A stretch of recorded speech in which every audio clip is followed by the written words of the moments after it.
అందరూ ఏమొస్తారంటే ఓట్లు 3,000 ఉంటే ఓట్లు 10,000 ఉంటే ఓట్లు 500 ఉంటాయి ఓట్లు.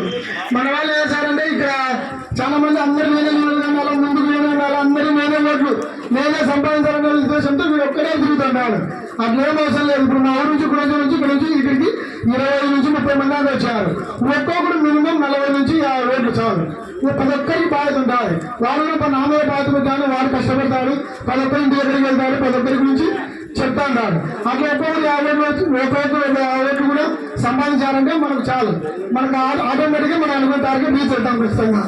మా ఊరిలో మేము అంటే మా అమ్మగారు చాలా మంది ఉన్నారు. ఎంతమంది 7 మంది 8 మంది అన్నదమ్ములు ఉన్నారు. వాళ్ళు ఏంటంటే ఒక్కొక్కరు 10 మంది కూడా పెట్టుకుంటారు. ఎవరు ఓటేరు, సర్పంచ్ సెలక్షన్ వచ్చాయి, ఎంపీ సెలక్షన్ వచ్చాయి, ఎవరు ఓటేరు. ఏమైనా సరే 70 మంది 20 మంది మన ఓట్లు ఉన్నాయి. కాకపోతే మనం ఏడాది గెలుచులో ఉన్నాం. ఏం ప్రాబ్లం అంటే ఎవరిలో 10 మందితో కనీసం 10 మంది కూడా పడినారు. అందుకని మనం ఎవరితో గొడవకుండా మనం ఎవరు ఓట్లు వేరు.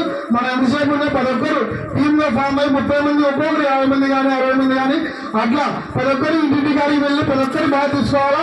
మీరు ఎక్కడ అనుకుని వాళ్ళని ఇచ్చిపెట్టి మీరు మిగతా వాళ్ళు వాళ్ళ తిరిగితే కాదు. ప్రతి ఒక్కరికి ఇంటిగా తీయంగల కాడ కానీ వాళ్ళ కానీ ప్రతి ఒక్క చోట మన ఊరి గురించి, మన అన్న గురించి, భూమసన గురించి, మనకు జరగబోయే మన ఇష్యూ చీడి కోసం మనం ఇచ్చి చంద్రబాబు నాయుడు ఇచ్చే సూపర్ సిక్స్ అంటే ఏంది, దీని గురించి కూడా ప్రతి ఒక్కరు చెప్తా ఉండాలనే ఉద్దేశంతో. అలాగే మేము ఏంటంటే ఇప్పుడు మనందరూ ఒకసారి అన్నదే కూడా దిగుతారు. ఒక 1 వీక్ తర్వాత వాడు వైసీపీ అయితే కూడా దిగుతారు. ఇలా చాలా జరుగుతున్నారు.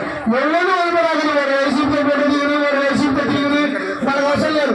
1 వీక్ ఎలక్షన్ 1 వీక్ ఉన్నంత వరకు వాడిని మనం ఇంటి కాదు మనకి రోడ్ల మీద పలకడేమో, మన నిమ్మ చెట్ల కాడ పలకడేమో, యానో సార్ 2 నెంబర్తో పలికించి వాడిని బూత్లో ఏమైనంత వరకు మనకి ఎట్లా కూడా వాళ్ళ కుటుంబంలో కనీసం 2 ఓట్లు, వాడు ఎంత వైసీపీ అయినా సరే మన కనీసం 2 ఓట్లన్నా పడిన వరకు వాళ్ళని వదిలిపెట్టుకోకుండా వాళ్ళతో మాట్లాడాలి. కొంతమంది ఏమంటారంటే వైసీపీతో మాట్లాడతారు, తెలియపోదంటారు. మనం వైసీపీతో మాట్లాడేందుకు మన ఓట్లే కావాలి, వైసీపీ ఓట్లు కూడా కావాలి. మనకి చాలా మంది మాట్లాడుతున్నారు, పవన్ గారు వైసీపీ తిరుగుతున్నారు, ఎందుకు తిరుగుతారు వైసీపీ? మన తీయేందుకు కనీసం అంటే 4 ఓట్లు ఉంటే 2 ఓట్లన్నా వాడు బూత్లోకి లోపలికి ఇంట్లో లోపల పనివస్తుంటారు ఇచ్చిపెట్టుకోవాలి. కనీసం 2 ఓట్లన్నా అందరూ రాబట్టుకోవాలి. కరెక్ట్గా ప్రతి ఒక్కరు అందరితో మాట్లాడండి. ఏ పార్టీతో మన సంబంధం లేదు. మనం ఓటు కావాలి అంతే.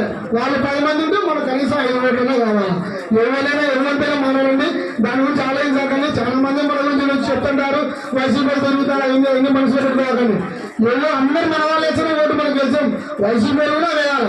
మనకు ఎంపీటీసీకి సర్పంచ్కి ఏ విధంగా అయితే అందరితో కలుపుకొని పోతామో అదే విధంగా మన ఎమ్మెల్యే కూడా మన అందరినీ కలుపుకొని పోవాలా. అదేవిధంగా అందరూ కష్టపడి చేయండి. ఖచ్చితంగా మన పూర్వజన్మ మీరు జమ్మని ఎమ్మెల్యే అవుతారు. అది సత్యం. మీరు దాని గురించి ఇంకోటి ఆలోచించాల్సిన అవసరం లేదు. మన సెకండ్ లిస్ట్ లో కూడా అందరి పేరు కష్టాలు ఉంటాయి. దీని గురించి కూడా మీరు ఎవరైనా భయపడే అవసరం లేదు. అలాగే ఈ అవకాశం వచ్చిన పెద్దలకు నా అందరికీ నమస్కారం. నేను తెలుగుదేశం జై చంద్రబాబు.